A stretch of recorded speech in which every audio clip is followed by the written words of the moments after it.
So let me begin to talk about something that I'm really not qualified to talk about at all.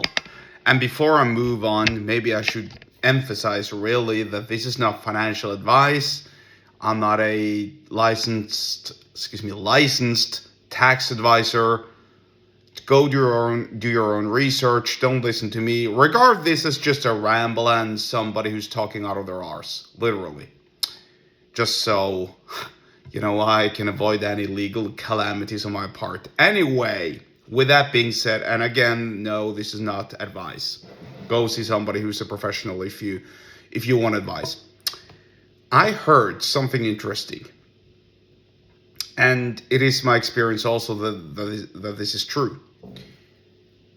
Usually, and it of course depends on the country you're living, the rules and the laws and the regulation and so on, and also the tax jurisdiction, how you've essentially built your business. If you have a business, what sort of a tax structure you have, what sort of a business structure you have, the legal body of your business, etc., right? All of those things that I really don't understand. Anyway, let's say you work in a regular job, a W-2 job in the US or anywhere else, the corresponding equivalent in some other country. And you get taxed on your income. Obviously, you can't do anything about the tax. And the tax is around 45%, let's just say. That's roughly what most people, maybe you pay a little bit less, maybe you pay a little bit more, I don't know, but for the sake of simplicity, let's go with 45%. Nearly half of the money you make, in other words, you have to forego to the tax man. And you can't do anything about it. Except maybe you can. Because if you make money from capital gains, if you invest your money in something, an appreciating asset, or if you have a large capital base and you invest it in, I don't know, stocks, bonds, other appreciating assets, maybe art. Full confession, I haven't invested in art myself, so I don't really know how that works. Nor would I, because to me, art is very subjective, and what you might regard as beautiful, I might regard as crap, and the other way around. Anyway, there is something called capital gains income, and usually that's only 22.5%. Maybe a little bit more, maybe 25%. But think about it.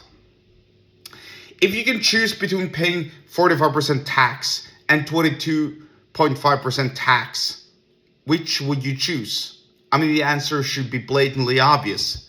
That's why all the rich, this is what I heard, by the way. I don't know, I forget who said it. I think it was Elon Musk during some Joe Rogan podcast appearance, maybe. I don't really know.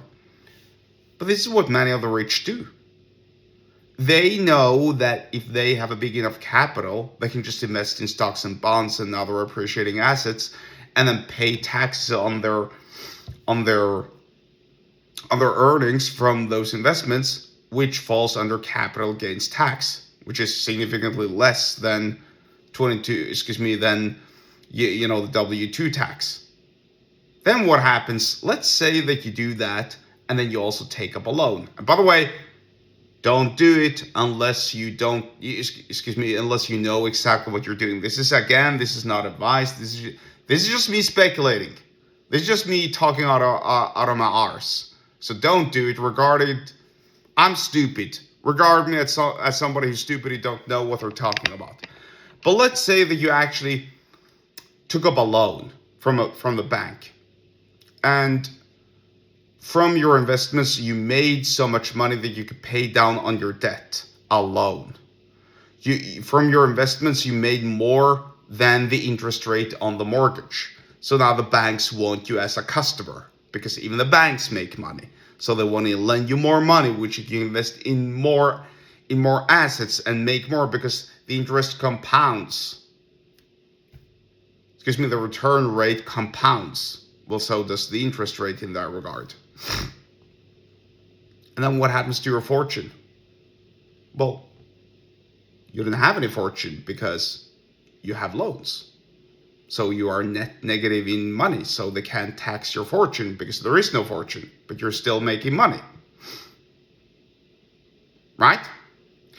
Again, these are just mere speculations. Don't regard them as financial advice. I don't know what I'm talking about, but I do know what I've heard. Think about it and make a very informed decision about what you want to do with your money. If you want to learn more, get subscribed to my email list. The link to do so is in the episode description wherever you're watching and or listening to this. And I'll see you there.